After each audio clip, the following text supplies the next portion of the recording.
মানুষের যত দুশ্চর্চা এগুলো নিয়ে সবাই ব্যস্ত, নিজের বেলায় একবারও চিন্তা করে না আমি এই পর্যন্ত যা করতেছি আমার সব কাজ ঠিক আছে কিনা, আমার 5 ওয়াক্ত ঠিক মতো হয় কিনা, আমার জামাতে নামাজ হয় কিনা, আমি আমার বিবির হক ঠিক মতো আদায় করতেছি কিনা, আমি আমার মায়ের হক ঠিক মতো আদায় করতেছি কিনা, আমি আমার বাবার হক ঠিক মতো আদায় করতেছি কিনা, আমি আমার ছেলে মেয়েদেরকে ঠিক মতো লালন পালন করতেছি কিনা, আমার পড়োশীর সাথে আমার ব্যবহার ঠিক আছে কিনা, আমার চোখের দ্বারা কোনো গুনাহ হয় কিনা, আমার কানের দ্বারা কোনো গুনাহ হয় কিনা, আমার মোবাইলের দ্বারা কোনো গুনাহ হয় কিনা, আমার হাতের দ্বারা কারো গায়ে কোনো আক্রমণ হয় কিনা, আমার মুখের ভাষাটা ঠিক আছে কিনা, আমার ব্যবসা বাণিজ্য হালালের উপরে হয় কিনা, আমি যখন বেচা কিনা করি এই বেচা কিনার সময়ে সবগুলো কথা সত্য কথা হয় না মিথ্যা কথা হয়, আমি যখন রাজনীতি করি ওই রাজনীতিতে আল্লাহর হুকুম আমি বাস্তবায়ন করি কিনা, আমার রাজনীতিতে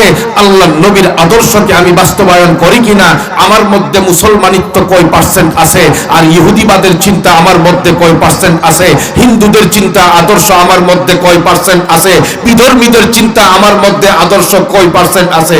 এই রকম চিন্তা যদি প্রত্যেকটা মানুষ তার ব্যক্তিটাকে নিয়ে একা একা চিন্তা করে, পৃথিবীর কোন মানুষের ব্যাপারে সে কথা বলার দুঃসাহস করবে না, ওর নিজের নিয়েই তো ব্যস্ত থাকবে। কথা বলেন ঠিক কিনা?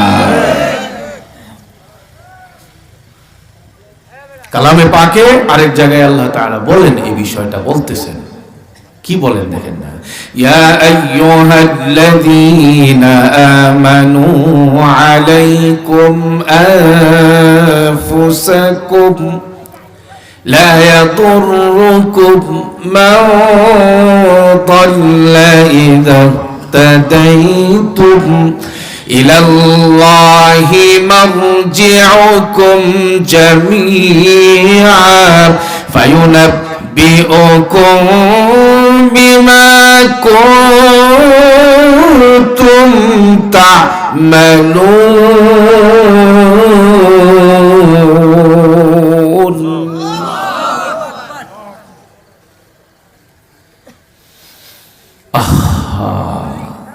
আমার কষ্ট হয়,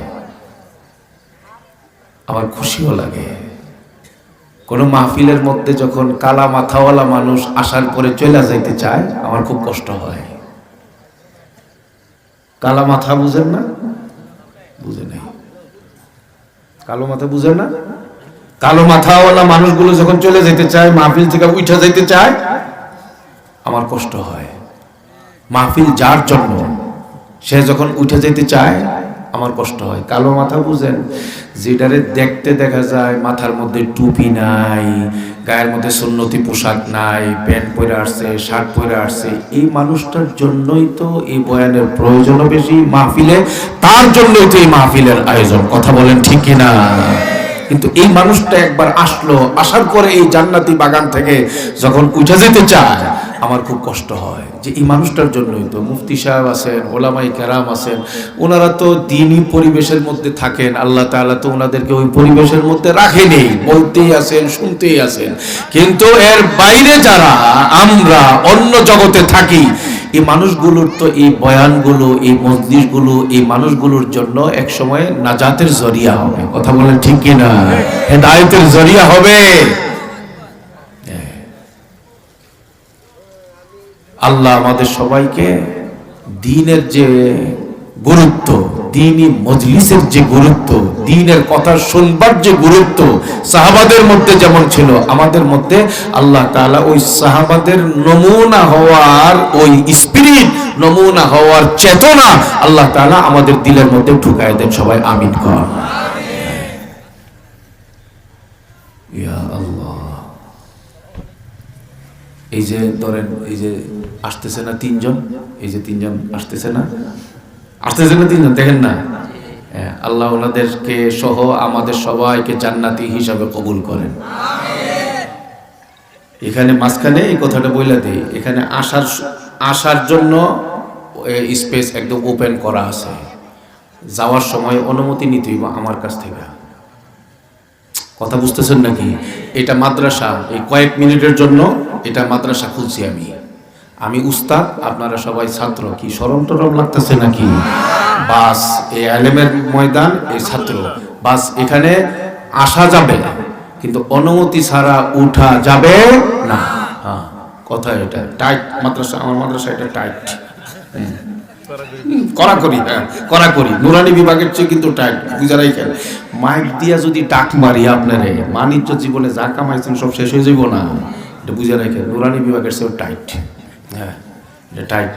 আল্লাহর জন্য এই টাইট হইলে কোনো অসুবিধা আছে ভাই?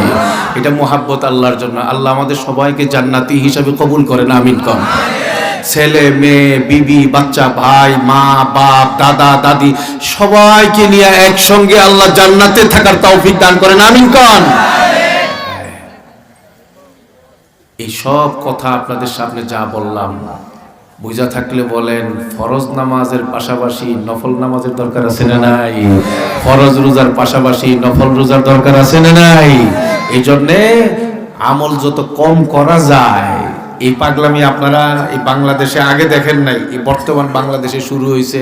2 রাকাত পয়রা তারাবি কেউ বাইরে হয়ে গেছে, 4 রাকাত পয়রা বাইরে হয়ে গেছে, 6 রাকাত পয়রা বাইরে হয়ে গেছে, 8 রাকাত পয়রা বাইরে হয়ে গেছে। একটা গ্রুপ বাইরে হয়েছে, মানুষকে কম আমল দিয়া জান্নাতে নিয়ে যাইবো, এরকম একটা গ্রুপ বাইরে হয়েছে এই গুগল সাহেবের মাধ্যমে। এরা তো এখন বড় লোক, এখন আলেম উলামাদের কাছে যাওয়ার দরকার নাই, পয়সা বেশি, এই জন্য তাদের জন্য বড় মুফতি সাহেব দরকার, ইন্টারন্যাশনাল মুফতি গুগল সাহেব। ওই গুগল সাহেবের মাধ্যমে, ইউটিউবের মাধ্যমে যত রকমের হালকা পাতলা বাটপারি দান্দালি, যত রকমের চালাকি করার রাস্তা আছে, সব রাস্তা খুলবার চিন্তা ভাবনা। আপনাদের এই এলাকার মধ্যেও বেশি দিন আপনারা ইয়া করেন না, মানে বেশি দিন লাগবে না, আস্তে আস্তে ছোঁয়া লাগতেছে। একটা পর্যায়ে তো একটা গ্রুপ বেরিয়ে গেছে, প্রত্যেকটা আমলের ক্ষেত্রেই তারা ভিন্ন রকমের মাসলা সামনে আনতেছে। এতেকাফ করলেও চলে, না করলেও চলে। তারাবি পড়লেও চলে, না পড়লেও চলে। চাইলে 2 রাকাত পড়েন, চাইলে 4 রাকাত পড়েন, মন চাইলে 6 রাকাত পড়েন, মন চাইলে 8 রাকাত পড়েন, মন চাইলে 10 রাকাত পড়েন, মন চাইলে 20 রাকাত পড়েন। এটা হইলো মামার বাড়ির আবদার আর কি। মানে যে যেমনে পারো হেমনেই তুমি ফতোয়া মারো, যেমনে পারো হেমনেই তুমি ইসলামের উপরে আমল করার চিন্তা করো।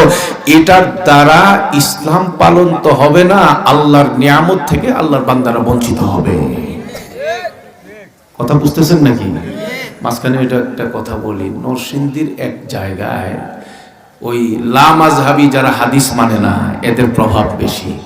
ওই এলাকার এক মসজিদ, বড় মসজিদ, ওই মসজিদের ইমাম সাহেব ফতোয়া দিছে রমজানের আগে যে তারাবির নামাজ না পড়লেও অসুবিধা নাই, তারাবির নামাজ কোনো জরুরি কোনো আমল না, এটা ফতোয়া দিছে।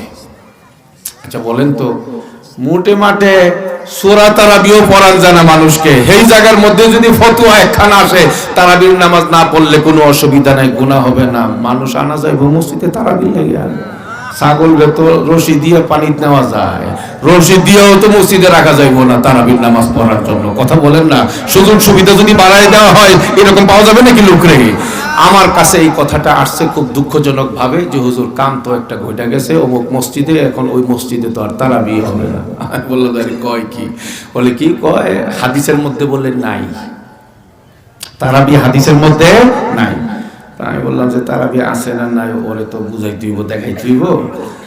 যেদিন শুনছি ওই দিনেই আমি বলছি ওই মসজিদের ইমাম, মসজিদের মুয়াজ্জিন, মসজিদের খতিব, মসজিদের কমিটির লোকজন সবাইকে আমার কথা বলবা যে আমি মাগরিবের নামাজ আদায় করব, সবাই যেন থাকে মাগরিবের নামাজের পরে তারাবি আছে না নাই এই নিয়ে আমি দালিলিক আলোচনা করব। তো আমি ঠিকই মাগরিবের নামাজ গিয়ে পড়ছি। মাগরিবের নামাজের সময় আমি যাবো এই কথা শুই না, ইমাম মুয়াজ্জিন খাদেম সব ডিবাগছে, একটাও নাই মসজিদে। কথা বুঝতেছেন কিছু? এটাই হইলো এদের এলেমের পাওয়ার, মানুষকে মানে বিভ্রান্ত করা। এই জামানায় বাংলাদেশে দ্বীনের ব্যাখ্যা জানবার জন্য, ইসলামের সঠিক ব্যাখ্যা জানবার জন্য, কোরআনের তাফসীরের সঠিক তাফসীর জানবার জন্য বাংলাদেশে আল্লাহর মেহেরবানিতে দায়িত্ব নিয়ে বলতেছি, কওমি মাদ্রাসা এবং কওমি মাদ্রাসার আলেম দেওবন্দি উলামায়ে কেরামকে আল্লাহ তাআলা আমাদের জন্য, এই দেশের মানুষের জন্য নিয়ামত হিসেবে আল্লাহ দান করেছেন।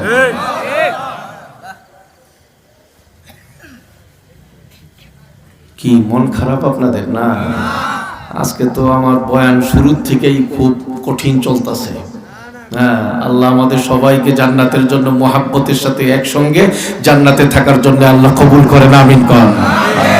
রাসূলুল্লাহ সাল্লাল্লাহু আলাইহি ওয়াসাল্লাম বলেন, মা মিন আবদিন মুসলিমিন ইউসাল্লি লিল্লাহ সিনতাই আশারা রাকাআ ইল্লা বানাল্লাহু লাহু বাইতান ফিল জান্নাহ। হাবিবে পাক বলেন, আল্লাহর কোন বান্দা, আল্লাহর কোন মুসলমান বান্দি যদি 24 ঘন্টার ভিতরে 12 রাকাত নফল নামাজ আছে, সুন্নতে মুআক্কাদার নামাজ আছে, এশার নামাজের পরে 2 রাকাত সুন্নতে মুআক্কাদা আছে, ফজরের নামাজের মধ্যে 2 রাকাত আছে, 2 দিয়ে কত হইল? 4। জোহরের নামাজের শুরুতে 4, পরে 6, পরে 2, কত হইল? 6। 6 আর 4 কত হইল? 10। আর মাগরিবের নামাজের পরে 2 রাকাত আছে, সুন্নতে মুআক্কাদা আছে না? এই সর্বমোট 24 ঘন্টায় সুন্নতে মুআক্কাদা হইল কয় রাকাত? 12 রাকাত।